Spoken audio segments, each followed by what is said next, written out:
Welcome back. Jeff Cameron Show, 93.3 Real Talk Radio, Warchant TV. As we mentioned last hour, and again at the beginning of this hour, we're very excited to welcome in Florida State defensive coordinator Adam Fuller. He joins me now on the program, and as always, we thank you for your time, Coach. How you doing?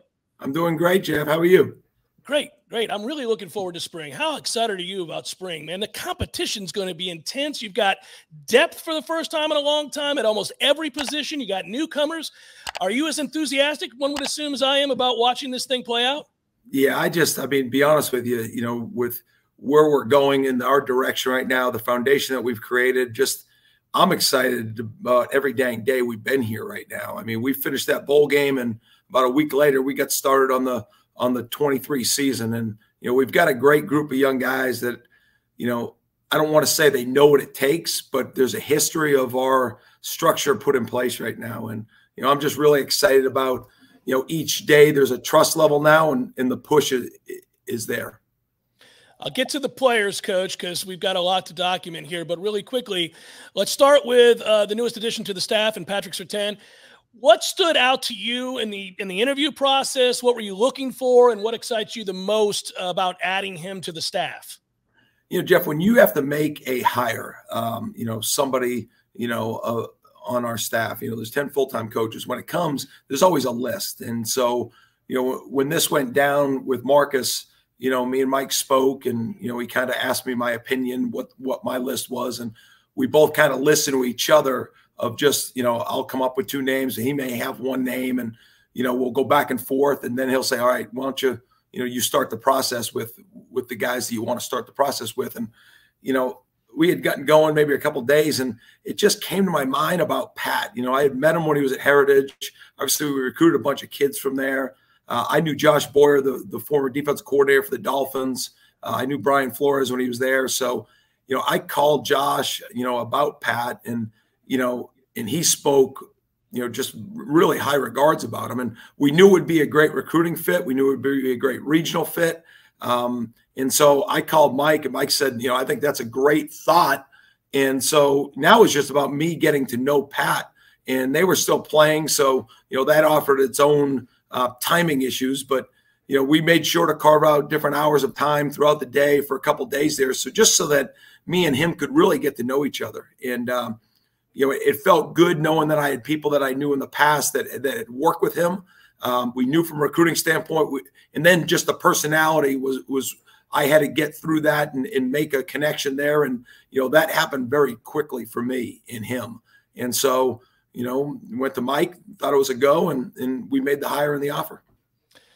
Moving from him added to the staff to player personnel, Coach, you lose Jamie Robinson at safety. What are you hoping to learn this spring about that position group? And I don't know, might there be some position changes in order to help out there?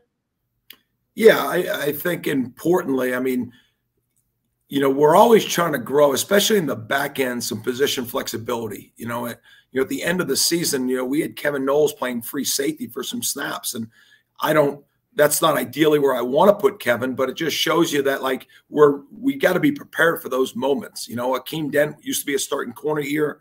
Renardo Green used to be a starting safety. And so that flexibility is important to me. But also, you got to create roles. I think as soon as you can create some roles, and even if the role is flexibility, it's all part of trying to adjust and adapt. But I'm going to move I'm going to move Duke Cooper back to safety this spring. That'll create some competition, but also a place that, similar to Akeem's move, that I think could offer some real highlighted featured plays by Duke. I think he's a smart, reliable player. I think we've got some depth at corner, and there's just a lot of factors to go into, I think, him developing a really niche in our program at that spot. And add him in with Akeem, add him in with Shaheem, and then with the young guys and Travis J, and trying to build that depth there. But even now in the offseason, I mean, we're working through with Renardo Green, we're working through with Jarian Jones, we're working through with Azarie Thomas at nickel. And whether that's all going to end there, I don't know, but it's all part of building that flexibility, but also honing in on the details of the spots. Yeah, in the sense of flexibility and getting the best guys on the field, your best players, coach. Any other position changes throughout that defense that we need to know about heading into spring, or anything that you feel comfortable discussing in that regard? Yeah, not really. I mean, so we're going to kick Dennis Briggs back inside for the most part, but that does get flexible. I'm looking at some four, even if we were putting some 3 defensive tackle packages on the field, we've played some 3 defensive end packages on third downs a lot. But now just with some of our depth inside of, just some even some 5 D line packages, just some different ways to offer flexibility for the personnel that we've acquired, developed. And just that's all the excitement of building towards this new team. Coach, I thought, just tell me if you think I'm wrong, I thought late in the season, you just mentioned Dennis. I thought he looked a lot better real late in the season than he did early. And obviously, when you're coming off an injury, we know where he was projected to go. This was a kid that was really kind of moving up, and I thought had a chance to be a great football player. Was I wrong in my observation to think he looked much better late in the year, looked more like himself late in the year than he did early in the season, obviously coming off that injury that he suffered against Louisville? Yeah, I think you're right on, Jeff. I think the bowl game was one of his better games since pre-injury 2 years ago. And so, these guys get cleared and they get, some surgeries and they got things done to their bodies that they got to adjust with. And, some of it comes with confidence. Some of it comes with the physical adjustments. But Dennis has had a really good set of a couple of weeks right now in workouts. And I've always felt highly of Dennis. I think his skill set with his size, his intelligence, who he is as a young man, I think he's part of the answer here at Florida State as far as playing dominant football. And, he's definitely somebody that I think will have a really good year. I thought he definitely had a more productive end of the year than he did at the beginning of the year. Some of that had to do with just probably coming back from the injury. Some of it had to do with just moving him around on the defensive front. But I think he fits a lot of the hits that you're looking for at that position and as a person. Let's look at the newcomers, Coach.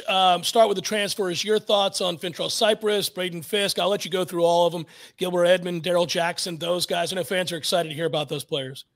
Yeah, you could start up front. And, Daryl, I feel like that, that was the first school I went to when I got the job here. I went to see Corey Fuller. He was the head coach at Gadsden County. And obviously Josh Farmer was there and Daryl was there. And, we made a decision early on to go on Josh. He was one of the first commitments we had here. And then obviously Daryl went a different direction and now it came full circle and we've got him back home. And, I think we're really fortunate to have him. I mean, I think he's got, an extremely high ceiling, and you've seen tremendous, you talk about growth by individuals that have been in the program for a while. His growth of day one of workouts to where it is now, he's as improved as anybody in our football program. And I'm saying that by somebody that's played 2 years of college football.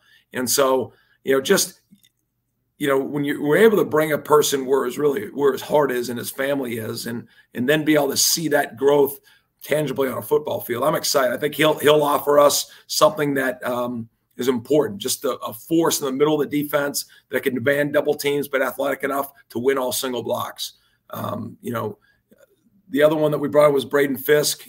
Braden's a little bit, coming back from an injury, but he's everything we wanted. I mean, he's over 300 pounds right now, and he's locked in on every detail that we're trying to push on him. And, he's somebody that will bring a lot of impact, I think, on the defensive front. And then Gilbert, Gilbert was another person. We recruited him right when he got here. It was kind of fast recruiting. We had, quick decisions. And, he ended up going to South Carolina, had a couple good years, had a really productive year last year. Good frame, good athleticism.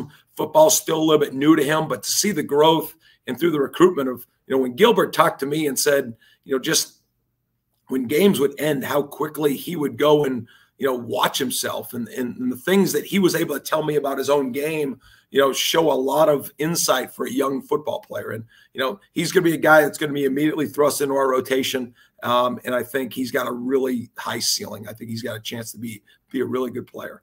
In the back end, Fentrell, just the first time I talked to him, he was our type of young man. I mean, he's a diligent worker, smart, family oriented person, and just, everybody you talked over at UVA had great things to say about him, even when he's leaving. So, and then his production spoke for itself. That was a tough year over at UVA for all different reasons.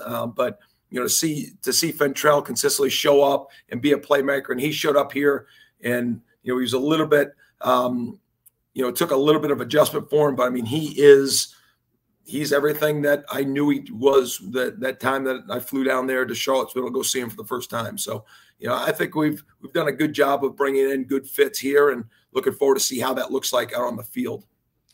Yeah, Coach, I think you've hit on a formula. You and I talked about it last year before the start of the season. I asked you the question about the things you're looking for in the transfer portal, and you guys have a set of parameters. It can't just be that they're a good football player. It has to be a bunch of other things. And then, this is a national story where people will talk about Florida State and how well Florida State has done in the portal. You have to be really proud of the fact that you guys have an idea of what you're looking for, and it's not just athleticism. It's not just a need. It's one of many things. I won't ask you to go through the entire checklist, but one of the reasons that the culture has been really good is because the newcomers that you've brought in haven't upset the apple cart, but rather pulled it in the right direction. Yeah, I mean, there's no question. I mean, you got to get the inside of the locker room right before you worry about what's going to happen when they leave the locker room. Because that's the place they go back to. That's the place they start each day. That's the place they end each day. And just everybody's not going to be the same personality-wise.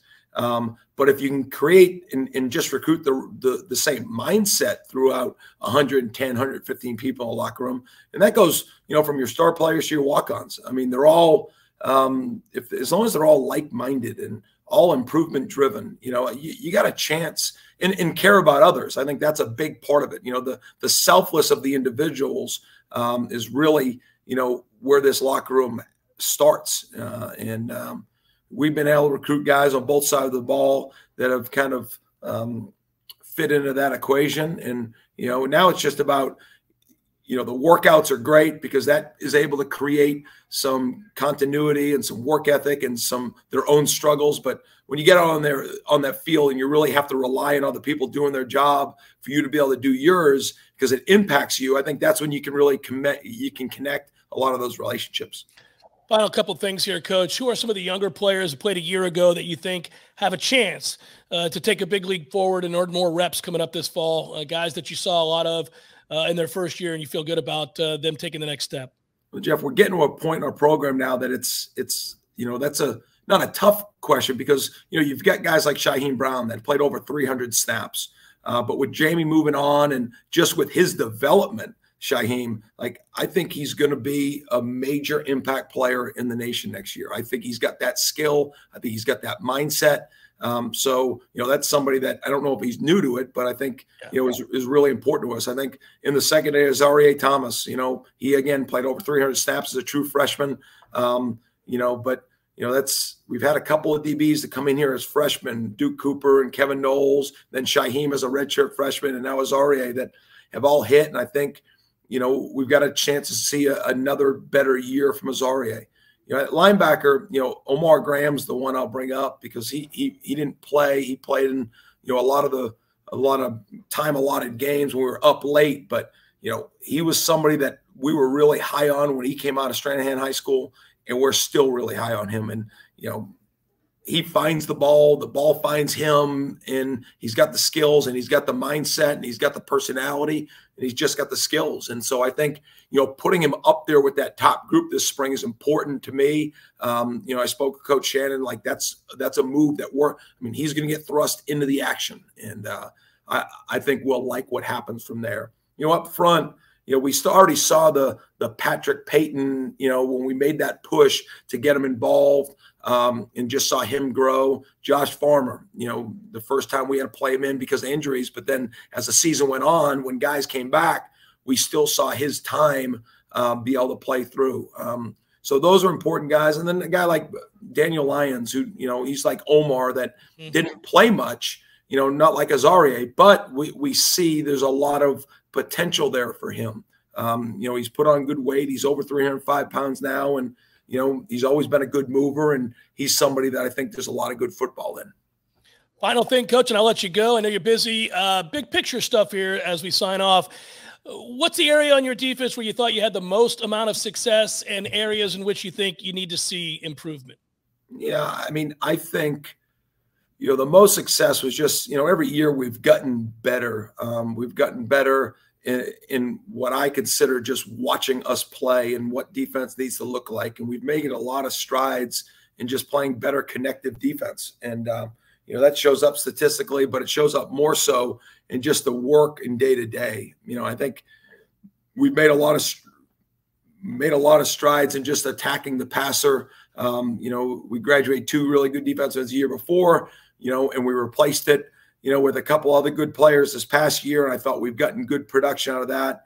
I thought we did a good job of limiting explosives with how we had to play last year. And I thought our guys did a good job. I mean, every time you give up one, that's too many, but I thought we did a pretty good job of keeping the ball in front of us.